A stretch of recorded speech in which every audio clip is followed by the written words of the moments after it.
नाज़रीन, मैं आपका मेज़बान चौधरी फजल रहमान इस वक्त मौजूद हूँ पाकिस्तान के ज़र कब्ज़ा कंट्रोल आज़ाद कश्मीर के ज़िला भिम्बर की तहसील समानी के इंतज़ामी अफसरान के ऑफिस में।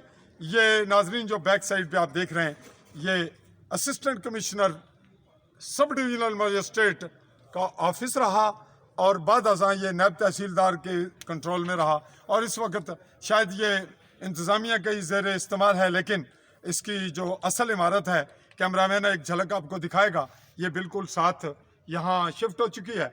अब हम नाजरीन आपसे मुखातिब हो रहे हैं। ये वो कश्मीर है जो बेस कैंप कहलाता है, जहाँ ये कहा जा रहा है कि ये 1947 से लेकर आज 2020 की तारीख में आज़ादी के लिए, कश्मीर की आज़ादी के लिए इसको बेस बनाया गया। लेकिन ये बेस बनने के बजाय यहाँ का जो इंतज़ाम है, इंसराम है, वो पाकिस्तान के ज़ेर कब्ज़ा कंट्रोल है। बज़ाहिर यहाँ एक सुप्रीम कोर्ट भी है, एक वज़ीर आज़म भी है, और यहाँ वज़ीर माल भी है, और यहाँ इंतज़ामी अफसरान भी हैं। लेकिन इनका क्या हाल है, ये कश्मीर की आज़ादी के लिए फ़ायदा मंद हैं या रुकावट हैं, ये आवाम के लिए कौन सी खदमात सर अंजाम दे रहे हैं, और आवाम को इनसे क्या शिकायत हैं, और आलमी सतह पे ये क्या किरदार अदा करने के काबिल हैं।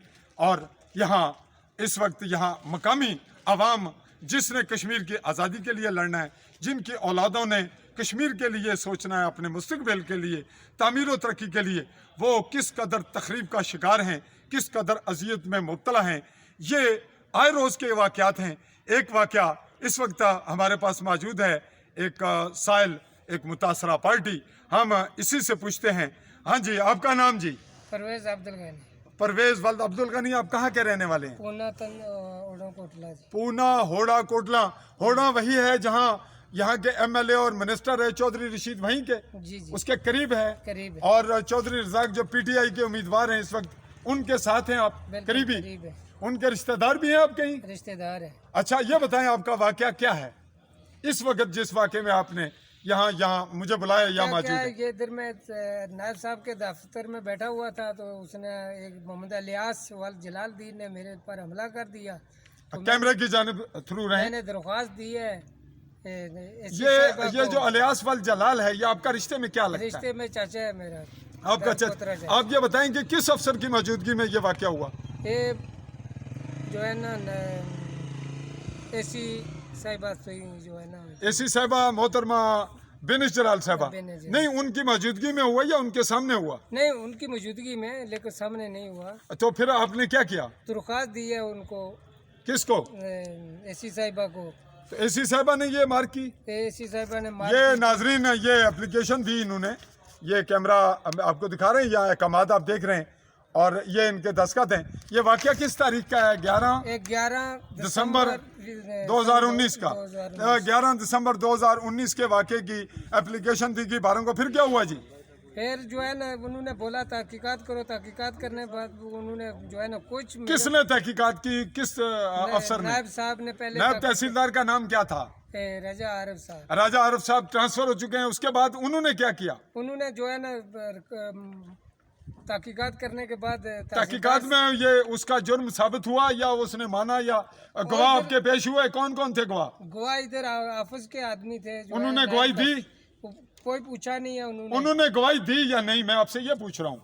पूछा, उनको मालूम नहीं है कि उन्होंने पूछा है कि उनसे नहीं, कि नहीं पूछा है। वो आप ये बताएं कि आपके गवाह, आप ये कहना चाहते हैं कि आपके इल्म में नहीं है कि गवाहान से बयान लिए गए या नहीं? बिल्कुल। क्यों आपको इल्म नहीं? वजह?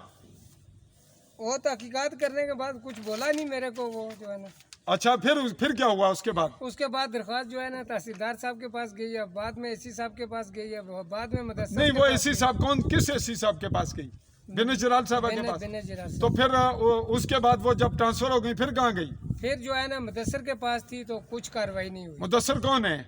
बाऊ मुदस्सर। बाऊ मुदस्सर रीडर है नाजरीन, यहाँ असिस्टेंट कमिश्नर नाजर भी कहते हैं, रीडर भी कहते हैं। बहरहाल AC ऑफिस में बंडाला से बिलोंग करते हैं, और माशाल्लाह इनकी पूरी फैमिली जो है वो ब्यूरोक्रेसी में है, महकमा माल में है, इंतज़ामी अफसरान हैं। तो इस तरह आपका क्या ख्याल है कि इस वक्त जिम्मेदार तो AC है ना, क्लर्क तो नहीं है? ना AC साहब। तो आप AC को पेश होते हैं तो क्या होता है? कुछ भी नहीं होता है। नहीं, वो कहते क्या हैं? मसलन आपने ये कहा कि जी मेरी एप्लीकेशन पेंडिंग है, हाँ। और वो उन्होंने क्या कहा फिर? कुछ भी नहीं कहा, कुछ भी नहीं, बाहर जाओ बस। कब कहा? ये 3-4 दिन पहले। तो अब ये इसको कितना अरसा हो गया? गोया ये 1 साल साल होने वाला है ना, होने वाला। हाँ। तो नाजरीन, हम यहाँ आपसे मुखातिब होते हैं और इस वाक़े की नोयत को यहाँ सम अप करते हैं कि ये मामला अब सिफारिशों पे है या साजिशों पे है, या यहाँ इंतज़ामी अफसरान को टेलीफोन आते हैं, या उनका मिजाज ही ऐसा है। ये नाजरीन हम आला हुकाम पे छोड़ते हैं, लेकिन ये बात कहना ज़रूरी समझते हैं कि आपको इंसाफ चाहिए या आप बस कर गए, थक गए? थक गया हूँ, क्या करूँ, इंसाफ मिलता नहीं है इधर। नहीं तो अब आप बस करना चाहते हैं या नहीं, आगे? नहीं, कोशिश तो कर रहा हूँ लेकिन मिलता नहीं है, इंसाफ इधर है ही नहीं है। तो इंसाफ का अलियास ने मीडिया के से रब्ता किया था या नहीं? अलियास ने मालूम नहीं किया है या नहीं किया। अभी लेकिन आप मैं करता रहा हूँ। मुझे शिकायत भी करना चाह रहे थे और अब डर भी रहे हैं, ये क्या वजह है? डरते क्यों आप? डर क्यों रहे? डरना क्या है, डरना तो कुछ नहीं है। नहीं तो आप कतरा क्यों रहे हैं कि आपको रीडर के मुतालिक आप बात करेंगे तो आपको नुकसान होगा? फिर क्या वजह? नुकसान होगा ना, मेरा तो पहले बहुत नुकसान कर दिया। कभी पर्चा हो जाता है, कभी FIR होती है, कभी जो है ना कुछ करते हैं, कभी कुछ करते हैं। आपने मौके पे मीडिया को बुलाया था, और क्या अब आप वहाँ मीडिया इन्वेस्टिगेशन के लिए तैयार हैं कि मीडिया वाले कैमरे समेत जाएं और वहाँ तहकीकात करें आपके असल वकूए की? सही है, आप तैयार हैं? तैयार हूँ। जी नाजरीन, आपने खौफजदगी का आलम भी देखा। हम आपको बैक साइड पे लिए चलते हैं, मंजर दिखाते हैं। हमारे पास ये वो इमारत है, कैमरामैन आपको दिखाएगा कि ये वो इमारत है जो कैमरामैन यहाँ असल लोकेशन पे आए।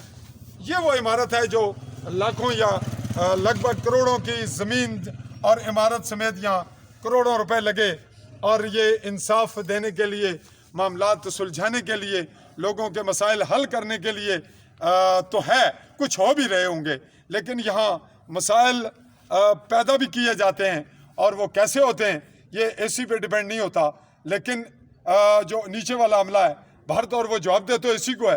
तो हम ये कहेंगे कि यहाँ जो असिस्टेंट कमिश्नर आते हैं वो या तो सियासत के ज़ेरे से हैं, या फिर उन तक मामलात पहुँचते नहीं, या उनके पास रश इतना है। लेकिन बेस कैंप है, इसकी आज़ादी के लिए ऐसे ही लोग, ऐसा ही इंतज़ाम चलता रहेगा। ये बहुत से सवालात हैं जो मकबूजा कश्मीर के हमारे लोग इस सूरत हाल को देख सुन रहे हैं, और जो आलमी सतह पे हमारे दोस्त हैं कश्मीरी, और जो ओवरसीज़ हैं खुसूसन, वो इस बात को नोट करें कि यहाँ पे आए रोज़ ये एक मामूल है। अगर हम तमाम साइलिन के यहाँ आपको इंटरव्यू दें, और जब हम यही मोबाइल, यही माइक और कैमरा लेकर इंतज़ामी अफसरान के पास जाएं, तो यहाँ दरवाजे बंद कर लिए जाते हैं।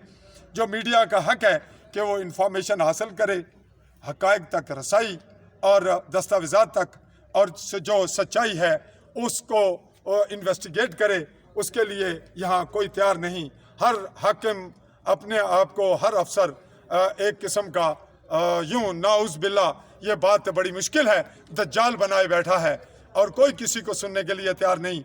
मैं मौजूदा AC साहब से ये तवक्को रखता हूँ, वो हाफ़िज़ कुरान भी हैं, शायद वो इंसाफ दे सकें, वरना DC साहब सुन रहे हैं जिनका ताल्लुक मेंबर से है। जी कैसर औरंगजेब साहब का, आप उनको मिले किसी और मामले में? गया हूँ, दरख्वास्त दी है उनको भी दी है, इस मामले में भी दी है, नहीं और दूसरी और मामले में उसमें क्या पेशरफ्त हुई? कुछ भी नहीं। उसमें भी कुछ नहीं हुआ। जी नाजरीन, ये हक़ाइक़ हैं, और ये नहीं कह रहे, ये हम जैसे सहाफ़ियों के साथ भी यही कुछ हो रहा है, और कमिश्नर के पास जाएंगे। जब ये बात कमिश्नर के पास पहुंचकर बाद अज़ां साबित हुई कि ये सच है, तो क्या कोई सिस्टम है जो AC को पूछेगा कि आपने ये क्यों इंसाफ नहीं दिया बर वक्त, और इसको ताहिर का शिकार क्यों बनाया, और इसमें इमाम क्यों रखा, इसमें सुकम क्यों रहे? कोई DC साहब से ये पूछेगा? क्या अवाम पूछेगी? क्या अवाम में इतनी सख्त है? क्या ओवरसीज़ जो सियासतदानों को फंडिंग करते हैं वो भी पूछ लेंगे? वो इनसे इस्तफसार करने की पोजीशन में है कि हम आपको सपोर्ट करते हैं, आपका एहतराम करते हैं, रिश्तेदारी बेस पे आपको MLA बनवाते हैं। तो क्या आपके हलकों में यही कुछ हो रहा है? यही आज़ादी के लिए यही लोग इसी तरह की तहरीक चलवाएंगे? नाजरीन, बहुत से सवालात, बहुत सी बातें जो तल्ख हैं, जो मैंने कही, जो कहकर यहाँ लोगों की टांगें काँपती हैं। मैंने SHO पुलिस के मुतालिक भी कुछ बातें उगली, कुछ अभी बहुत कुछ बोलना बाकी है। तो ये बात हम वसूख से कह रहे हैं कि यहाँ का इंतज़ाम इंतहाई खौफनाक है, और जो सच बोलता है, जो शिकायत करता है, उसको पहले तो जलील कम किया जा रहा होता है, फिर वो बदतरीन इंतकामी निशान, इबरत का निशान बनता है। और इसी से बचने के लिए लोग एक दूसरे को मशवरे देते हैं कि यार छोड़ दो इस मामले को, ज़मीन छोड़ दो, जायदाद छोड़ दो। यहाँ तक लोग कहते हैं ये मुल्क छोड़ दो, ये रियासत छोड़ दो। लेकिन यहाँ के पुलिस इंतज़ामिया, यहाँ के हुक्मरानों और यहाँ के सियासतदानों से जंग ना लड़ो। और यहाँ का मीडिया कहाँ खड़ा? ये मेरे साथ और भी बहुत से साफ़ी हैं, हम तो रखते हैं कि वो भी कुछ हक अदा करने की कोशिश करेंगे। जो कमर्शियल हैं उनको हम कुछ नहीं कहेंगे, जो जुज़ वक्ती हैं सहाफ़ी, उनसे भी शायद यही कहेंगे कि वो सहाफ़त के मज़े लुटें, एंजॉय करें, प्रोटोकॉल स्टेज पे हैं, तकरीरें करें, लेकिन आवाम के लिए कुछ ना करें, अपने ताल्लुकात और असर और सुख में इजाफा करें। ऐसे सहाफ़ी और वो सहाफ़ी जो मिशन के तौर पर आएँ, मैं उनसे दरख्वास्त गुजार हूँ कि वो ऐसे मामलात पे एक मुतफ़िका लाए अमल तय कर कर कश्मीर की आज़ादी के लिए, और जहाँ इंडिया में हमारे जो कश्मीरी इस आस में कि हमें बेस कैंप से तक़वियत मिलेगी, उनके लिए कोई आवाज़ तो बुलंद करें। और यहाँ का जो जुल्म है, जब यहाँ मजलूमों को निजात दिलाएंगे उस जुल्म से, तो तब कहीं आज़ादी की तहरीक चलेगी। अभी तो यहाँ भी इस कश्मीर में जिसको आज़ाद कहा जा रहा है, यहाँ के लोग मकबूजा हैं, यहाँ पाकिस्तान के मकबूजा हैं। उसके बाद यहाँ के जो पाकिस्तान के कठपुतली बनकर यहाँ हुक्मरान बनते हैं, फिर उनके मकबूजा हैं, फिर छोटे छोटे पैंचों के मकबूजा हैं। इन्हें यहाँ से आज़ादी दिलाने में अगर कोई रोल अदा कर सकता है तो वो मीडिया है या फिर ओवरसीज़ हैं। यहाँ जो लोग ये ओवरसीज़ तवक्को लगाए बैठे हैं कि यहाँ हल्के से आवाज़ उठेगी, तक़वियत मिलेगी, वो ये उनकी भूल है। यहाँ बहुत कुछ जो कुछ अच्छा नज़र आ रहा है वो अच्छा नहीं। नाजरीन, मैं अपने कैमरामैन साथी नकीबुल्लाह के साथ चौधरी फजल रहमान, समानी, भेम्बर, आज़ाद कश्मीर।